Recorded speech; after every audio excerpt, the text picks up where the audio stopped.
The coastal town of Bay Haven, nestled between the azure waters of the Pacific and the towering cliffs of the Santa Lucia Mountains, was known for its tranquility, a haven for retirees and nature enthusiasts. Its quiet charm was shattered one blustery November morning with the discovery of a body washed ashore. The emotional hook was a sudden, jarring intrusion of violence into this idyllic setting. The victim, a young woman named Emily Carter, was a beloved local artist, her vibrant paintings of the ocean capturing the town spirit. Her lifeless body, battered and bruised, was a stark contrast to the serene beauty of the coastline. The initial hours were a whirlwind of shock and disbelief. Sheriff Brody, a seasoned officer with a weathered face and a heart of gold, led the investigation. He found himself drawn into a world of secrets and hidden agendas, a world far removed from the quiet life he had always known. The suspense built with each passing day as more bodies washed ashore, each bearing the same chilling signature, a single, perfectly placed wound to the throat. The town, once a place of peace and tranquility, was now gripped by fear, the idyllic coastline transformed into a macabre tableau. The dramatic irony lay in the town's vulnerability. Isolated by the rugged coastline and the vast expanse of the Pacific, Bay Haven had always prided itself on its sense of community, its innocence. Yet, the arrival of these brutal murders exposed a darkness lurking beneath the surface, a world of secrets and hidden dangers. As the body count rose, Sheriff Brody found himself facing a formidable opponent. The killer, a skilled and elusive predator, seemed to be taunting him, each murder more elaborate and gruesome than the last. The pressure mounted, the weight of the unresolved cases threatening to crush him. A major power shift occurred when Sheriff Brody discovered a pattern in the victims. All were involved in the town's annual art festival, a prestigious event that brought artists from all over the country to Bay Haven. The festival, once a celebration of creativity, now seemed to be the focal point of the killer's twisted agenda. The life lesson began to emerge. The fragility of innocence, the darkness that can lurk beneath the surface of even the most idyllic communities. Sheriff Brody, a man who had always believed in the goodness of people, was forced to confront the harsh reality of human evil. As the festival approached, Sheriff Brody and his team implemented a massive security operation, hoping to catch the killer in the act. The town, once a place of celebration, was now transformed into a fortress, the festive atmosphere replaced by a tense, watchful silence. Then, a chilling message was delivered anonymously to Sheriff Brody's office. A single, cryptic sentence: "The show must go on." The suspense hung heavy in the air. The killer, it seemed, was taunting Sheriff Brody, daring him to stop the festival. But what was the killer's endgame? What did they hope to achieve by targeting the artists? The answers, Sheriff Brody knew, were buried somewhere in the town's history, in the secrets that lay hidden beneath the tranquil surface of the seemingly idyllic paradise. The show must go on message hung heavy in the air, a chilling reminder that the killer was not just targeting artists, but also the very heart of Bay Haven's identity. Sheriff Brody, haunted by the victims' faces and the fear that gripped the town, redoubled his efforts. He delved into the town's history, sifting through decades-old archives, searching for any clues, any hidden patterns that might explain the sudden surge of violence. His investigation led him to the town's founder, a reclusive artist named Silas Croft, who had mysteriously vanished decades ago. Croft, a man of enigmatic personality, had been both celebrated and feared by the locals. His art, though acclaimed, was often dark and disturbing, filled with unsettling imagery and cryptic symbols. As Brody delved deeper into Croft's life, a chilling pattern began to emerge. Many of Croft's works seemed to predict the recent murders. A painting depicting a figure with a single, crimson tear running down their cheek eerily mirrored the victim's wounds. Another, a swirling vortex of black and white, seemed to capture the chaotic descent of the town into fear. The dramatic irony was palpable. The town, celebrating art and creativity, was now haunted by the dark legacy of its most renowned artist. The festival, intended to showcase the beauty of human expression, had become a macabre stage for a twisted tribute to Croft's macabre vision. A significant twist unfolded when Brody discovered a hidden compartment within Croft's former studio, a small, dusty room filled with cryptic symbols and a collection of disturbing artifacts. Among the debris, he found a journal, its pages filled with cryptic entries, rambling musings, and chilling prophecies. The journal hinted at a secret society, a group of artists and intellectuals who worshipped a dark, ancient deity, a deity that demanded sacrifice. The suspense intensified as Brody pieced together the chilling truth.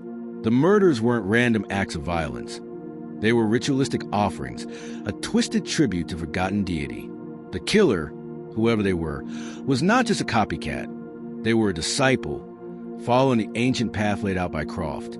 The festival, now just days away, loomed like a dark shadow over the town. Brody, realizing the festival itself was the ultimate target, implemented a multi-layered security plan, hoping to catch the killer in the act. The town, however, was divided.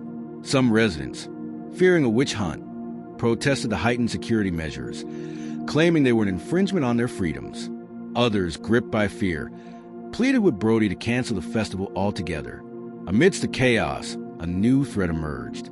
Brody received an anonymous message, a single chilling image, a photograph of his own daughter, Emily, standing alone on the deserted beach, the waves crashing around her. The message was clear. The killer was watching him, taunting him, playing a deadly game of cat and mouse. The power shift was immediate. Brody, once the hunter, now found himself hunted. His daughter, his own flesh and blood, had become a pawn in the killer's twisted game. The focus shifted from protecting the town to protecting his own family, a fear he had never before experienced. As the festival drew closer, the town was on the brink of chaos. Fear and suspicion gripped the residents, turning neighbors against neighbors. Brody, haunted by the image of his daughter, struggled to maintain control, his resolve weakening with each passing hour. Then, on the eve of the festival, a chilling discovery was made. The body of a renowned art critic, a man known for his scathing reviews and his outspoken criticism of Croft's work, was found in his hotel room, the same single crimson tear marking his throat. The killer, it seemed, was not only targeting artists but also those who dared to challenge Croft's legacy. The suspense hung heavy in the air. The festival, once a celebration of art, was now a ticking time bomb, a potential bloodbath. Sheriff Brody, caught between his duty to protect the town and his desperate need to safeguard his daughter, found himself facing an impossible choice. The darkness, once lurking beneath the surface, had now consumed the town, threatening to extinguish the very light it had once held so dear. The photograph of his daughter, Emily, standing vulnerable against the unforgiving sea, was a visceral blow, tearing through Sheriff Brody's carefully constructed wall of resolve. The show must go on had morphed into a terrifyingly personal ultimatum. He was no longer just a protector of Bayhaven. He was a father staring down the barrel of unimaginable loss. The dramatic irony was a suffocating shroud. He, the town's guardian, was now utterly compromised, his every move potentially putting his daughter in greater danger. The killer, shrouded in the mystique of the long-dead Silas Croft, held all the cards. Brody, however, was not a man to surrender. He confided in a small, trusted circle, his loyal deputy Maria and a sharp, intuitive FBI profiler who had been discreetly observing the escalating events. Together, they devised a desperate plan, a high-stakes gamble that hinged on Brody's willingness to appear to cooperate with the killer while secretly working to expose them. The power shift was subtle but crucial. Brody, outwardly appearing defeated and compliant, became a cunning strategist, using the killer's arrogance against them. He publicly announced that the art festival would proceed as planned, a decision met with mixture of relief and trepidation by the town. Privately, however, he and his team were setting a trap, turning the festival grounds into a heavily monitored stage. As the festival commenced, a macabre spectacle under the guise of celebration, the tension was palpable. The vibrant colors of the artwork seemed garish against the undercurrent of fear. The laughter of the attendees felt forced, their eyes darting nervously. Brody moved through the crowd like a ghost, his gaze scanning every face, searching for any sign of the killer. The suspense tightened as the evening wore on. The main event, a tribute to Silas Croft, was about to begin. On stage, bathed in an eerie spotlight, stood a figure cloaked in black, their face hidden by a grotesque mask, a replica of one worn by Croft in a famous self-portrait. The crowd, initially uneasy, fell silent, captivated by the dramatic entrance. Then came the chilling twist. The figure on stage began to speak, their voice distorted but undeniably familiar. It was Emily, Brody's daughter, her words laced with chillingly articulate manifesto, echoing the dark philosophies espoused in Croft's journal. The killer wasn't just a disciple. They had indoctrinated Emily, twisted her grief over a personal tragedy into a warped sense of purpose, making her the inheritor of Croft's sinister legacy. The dramatic irony was complete and devastating. The person Brody had desperately sought to protect had become the very embodiment of the evil that had plagued Bayhaven. The killer was an outsider. It was one of their own, someone Brody had loved and cherished. As Emily unveiled a ceremonial dagger, identical to one depicted in Croft's disturbing artwork, the crowd gasped in horror. Brody, his heart shattering, knew he had to act. Justice, in this instance, was not about a simple arrest. It was about saving his daughter's soul, even if it meant confronting the darkness that had consumed her. In a tense and emotionally charged confrontation on the stage, Brody pleaded with Emily, his words raw with love and despair. He appealed to memory of the vibrant, compassionate girl she once was, battling against a twisted ideology that had taken root within her. The climax was a brutal struggle, not of physical strength, but of wills. Emily, her eyes filled with fanatical fervor, clung to Croft's dark vision. Brody, with the help of Maria and the FBI profiler, managed to disarm her, the ceremonial dagger clattering to the stage floor. The ending felt like a fragile victory. Emily was taken into custody, her future uncertain, her mind a battleground between love and indoctrination. Justice had been served in the sense that the killing had stopped, the immediate threat neutralized. The town of Bayhaven, though scarred, could begin to heal. But as Brody stood on the deserted festival stage, the first rays of dawn painting the sky a hesitant gray, the FBI profiler approached him, her expression grave. "Sheriff," she said, holding up a newly discovered page from Croft's journal, one that had been hidden within the mask Emily had worn. "There's another name mentioned here, another disciple, and a location, a lighthouse, several miles down the coast. It seems the show might not be entirely over." The suspense hung heavy in the morning air, carried by the salty breeze. The darkness of Silas Croft's legacy, it seemed, had spread further than anyone had imagined, reaching beyond Bayhaven, its tendrils grasping for new victims in the lonely isolation of the coastline. The fight against this insidious evil, Brody realized with chilling certainty, was far from finished. The discovery of the second disciple and the lighthouse location sent a fresh wave of icy dread through Sheriff Brody. The fragile victory on the festival stage now felt like a temporary reprieve. The darkness of Silas Croft's legacy was a persistent tide, threatening to engulf Bayhaven entirely. The FBI profiler, Dr. Albright, theorized that the lighthouse served as Croft's original sanctuary, a place of isolation where his dark artistic vision had fully taken root. The second disciple, they suspected, had been groomed in this isolated environment, their mind perhaps even more deeply entrenched in Croft's twisted ideology than Emily's. The power dynamic shifted once more, the focus now moving beyond the immediate capture to dismantling the entire network of Croft's followers. The lighthouse became the epicenter of their investigation, a beacon of potential danger looming on the darkened coastline. Under the cloak of a stormy night, Brody, Albright, and a heavily armed tactical team approached the isolated lighthouse. The wind howled like a banshee, and the crashing waves seemed to echo the turmoil within Brody's soul. The lighthouse stood sentinel against the raging sea, its beam of solitary eye scanning the turbulent waters, potentially guarding a terrifying secret. The interior of the lighthouse was a spiral of damp stone and echoing silence, punctuated by the rhythmic creaking of the aging structure. Croft's presence seemed to linger in the air, a palpable sense of artistic obsession and creeping madness.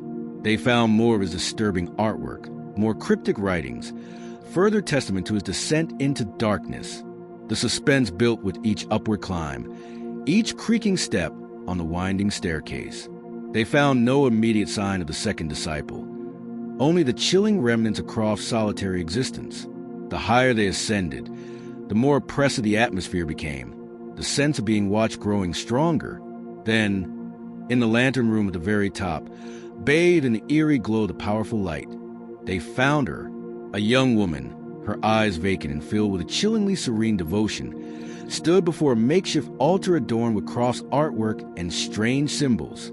In her hand, she held another ceremonial dagger, identical to the one Emily had wielded.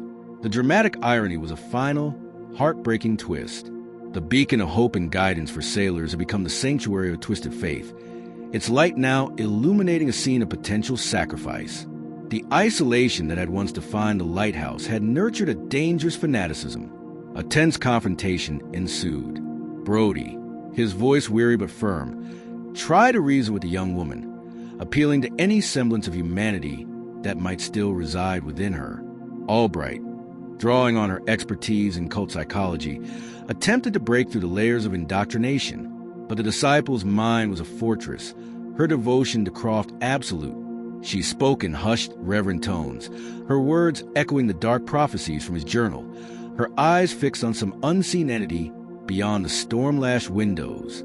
The climax was a desperate struggle against a mind consumed by fanaticism. As the young woman raised a dagger, intending to complete the ritual Croft had envisioned, Brody was forced to act, his heart heavy with the weight of his decision. In the aftermath, the lighthouse stood silent once more, its beam cutting through the receding storm. The second disciple was taken into custody, her future as uncertain as Emily's. Justice, in its purest form, felt elusive, the tendrils across evil having deeply scarred the lives of these young women. The powerful life lesson resonated with profound sadness, the insidious nature of charismatic darkness, the way twisted ideologies can take root in vulnerable minds, an enduring struggle to reclaim those lost to such influence. The light of reason and compassion, like the lighthouse beam, must constantly push back against the encroaching shadows. As Brody stood on the precipice of the cliff overlooking the now calm sea, Albright approached him, her expression thoughtful. "Sheriff," she said, pointing toward a small, unmarked boat drifting silently away from the base of the lighthouse. "Did your team account for that vessel?" Brody's blood ran cold. They had been so focused on a disciple within the lighthouse, they had overlooked a potential escape route, another unseen player in Croft's twisted game. The darkness, it seemed, might still have other corners to explore, other shadows from which to emerge. The tide of evil, he realized with chilling certainty, might have receded, but it had not entirely gone out. The end.